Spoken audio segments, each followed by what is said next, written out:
Obrigada, Anabel, por dispores não só do teu tempo e estás receptiva a colaborares comigo.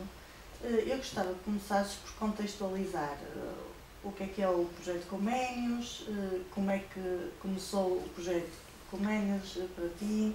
Pronto. O projeto Comenius consiste num projeto com um ou mais países.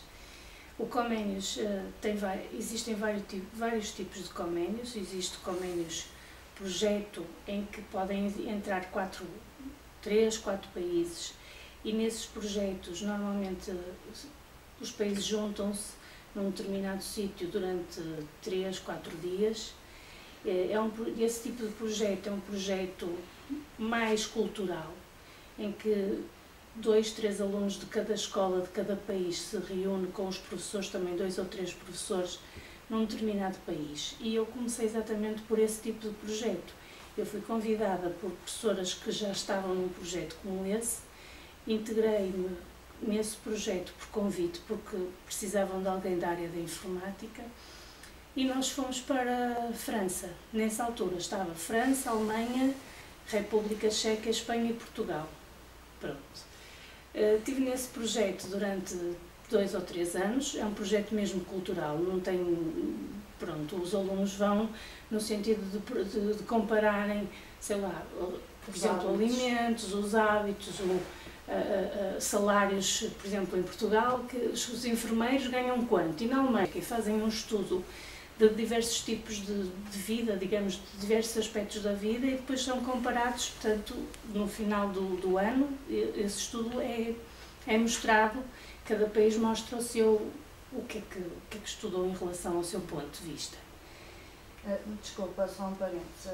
O convite partiu de colegas tuas da tua escola? O convite partiu de 2 colegas desta escola para eu integrar o projeto, porque eu tinha, portanto, eles precisavam de alguém que soubesse fazer apresentações, PowerPoints ou flashes, ou pronto, umas apresentações para eles chegarem ao país e não terem uma coisinha pobre, digamos, portanto, pegarem naquilo que eles, no trabalho que eles faziam, que os alunos faziam, e depois transformarem numa apresentação que fosse apelativa, que fosse bonita e que mostrasse de facto aquilo que nós fazemos, que também fazemos muito bem. Nós na área da informática somos muito bons.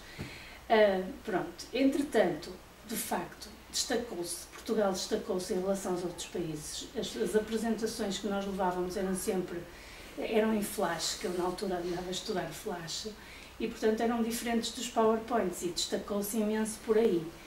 Os professores alemães gostaram muito de Portugal e da forma até como os alunos portugueses se relacionavam com os outros alunos de outros países. Porquê? Porque Espanha fala espanhol e arranha muito o inglês, não sabe falar, e francês também não fala muito. Portanto, a Espanha, quando muito, falava com os franceses e com os portugueses, mas muito mais com os portugueses, porque a língua é muito parecida. Os franceses, a mesma coisa, falam muito com os portugueses, porque o português fala francês, fala espanhol, e portanto falavam connosco. E os alemães e os checos nem sequer comunicavam. E os portugueses eram a ponte entre eles. Portanto, o português fala inglês, fala francês e espanhol. E conseguia comunicar com toda a gente. Daí que os professores alemães gostavam de fazer um projeto com Portugal. Entretanto, este projeto de vários países acabou, e a Alemanha convida-nos para fazermos um projeto bilateral.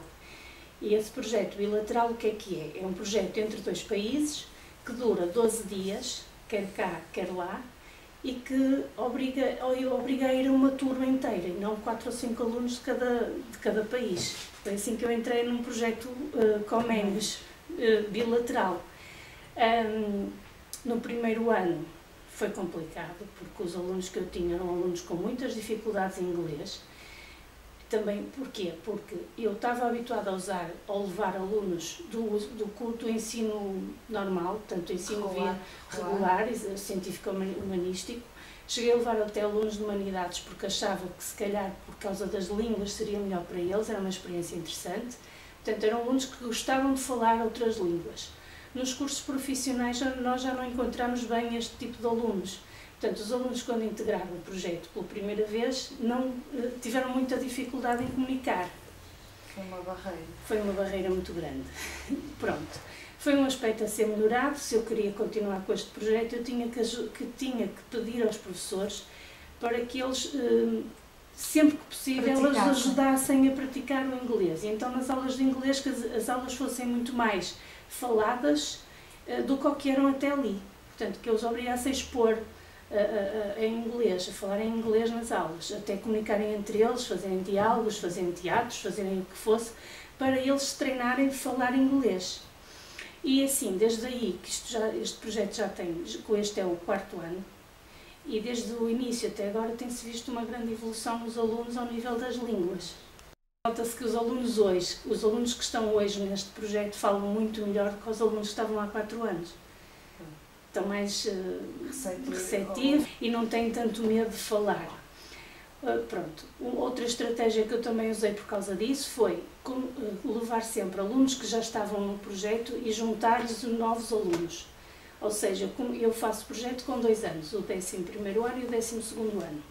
Os alunos que estão no 12º ano saem, os alunos do 11º passam ao 12º, portanto já estão a repetir o 2º ano no projeto e entram os novos que são os do 11º. Portanto, desta forma, os novos nunca se sentem tão inseguros como há 4 anos os primeiros que fizeram que não tinham ninguém. Exato. E como para o ano vai acontecer, porque infelizmente houve aqui um ano que nós não tivemos o 11º. Mas então quando vão à Alemanha, vão as 2 turmas? Vão as 2 turmas. Até porque as turmas de profissional nunca são de 22 alunos e este projeto está para 22 alunos, portanto eu tenho que arranjar alguém para ir junto. E nada melhor que juntar o útil ao agradável, vão os dois anos. Que outros benefícios é que podes salientar com este tipo de projetos? Autonomia? Eles, pronto, é assim, a nível da língua é um projeto espetacular.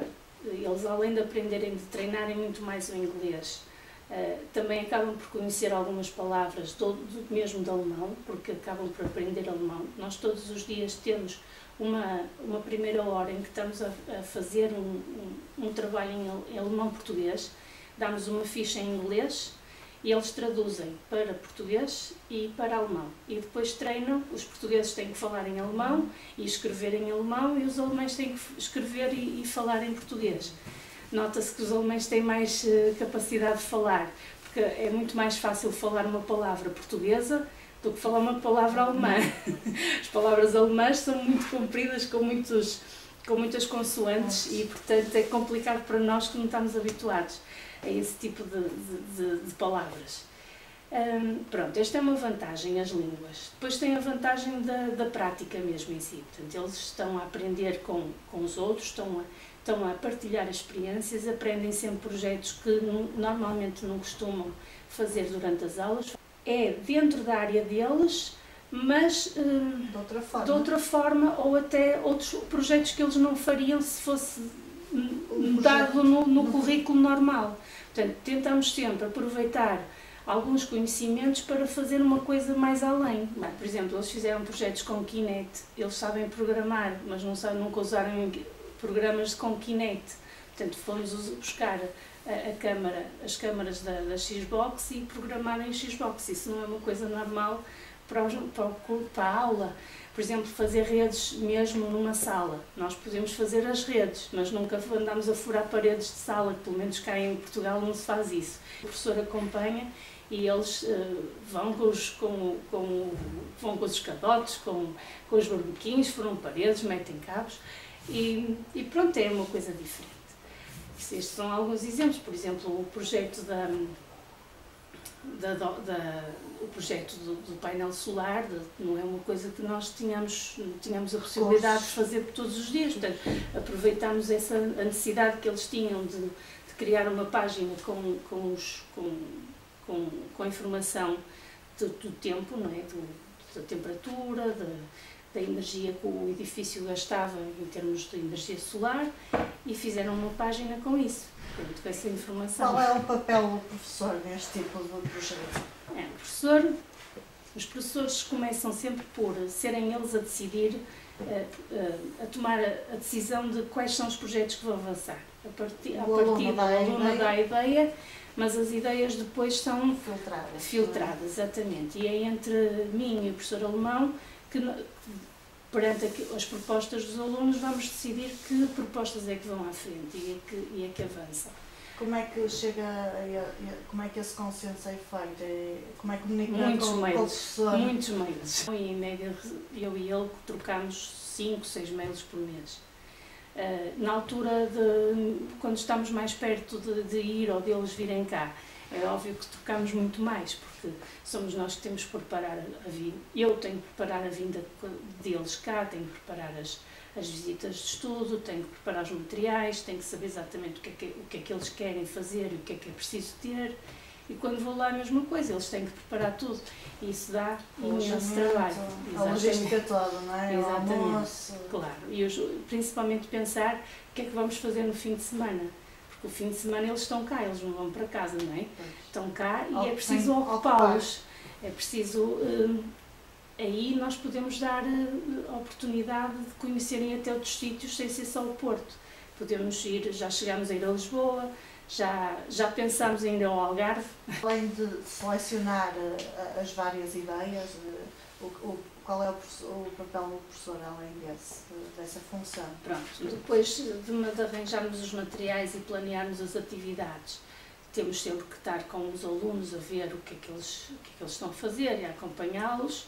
Não deixamos os alunos simplesmente na sala, temos que acompanhar o que é que eles estão a fazer-lhes perguntas sobre o que é que estão a fazer, como é que as coisas estão a evoluir, chamá-los a atenção quando vemos que eles não estão com vontade de fazer ou quando estão a desistir, saber o que é que se passa.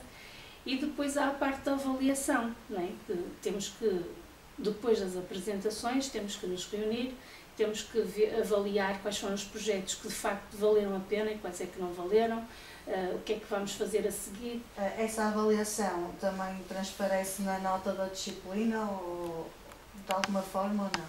Sim, porque, pronto, é assim, visto bem as coisas, nós paramos um mês, porque 12 dias cá, 12 dias lá, são 24 dias, e é um mês. Portanto, é um mês de aulas e que tem que ser avaliado de alguma forma. Normalmente eu peço relatórios aos alunos das atividades e incluo o relatório como um instrumento de avaliação num módulo que possa corresponder àquilo a um módulo que tínhamos que dar naquele ano. Que competências é que achas que os alunos desenvolveram e de que forma é que isso ajudou ou vai ajudar a integrar os problemas desenvolvidos na vida ativa? A grande competência que eles desenvolvem é a autonomia. Eles conseguem ver que afinal conseguem realizar coisas sem ter ali o professor põe-lhes o problema e eles têm que dar a solução. Portanto, eles têm que ser autónomos em equipa. Portanto, o trabalho de equipa e a autonomia são as duas grandes competências que eles desenvolvem. E, claro, falar outra língua.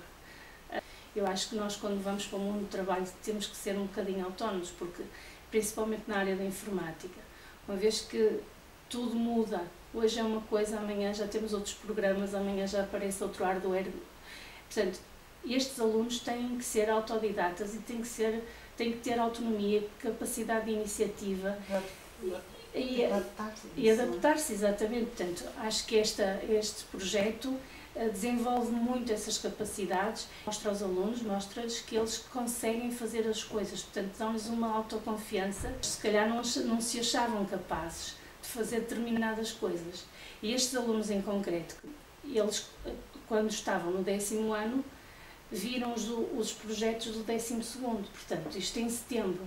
Eles entraram em setembro no 10º ano e estavam cá os alemães a trabalhar com os alunos do 12º ano. E há um dia, no final do projeto, que nós fazemos as apresentações de todos os trabalhos. Já feitos. E chamamos os alunos para assistirem, principalmente os alunos de informática. Estes alunos no 10º, quando viram aquilo que os alunos do 12º ano faziam, eles ficaram, ei, que fixe, mas será que nós também vamos conseguir fazer isto? E, portanto, estamos a falar de há 3 anos atrás, em que ainda nem sequer tínhamos tanta experiência e que não fazíamos projetos tão, digamos, tão ambiciosos. E agora sentem que são capazes, afinal chegaram lá e até fizeram melhor.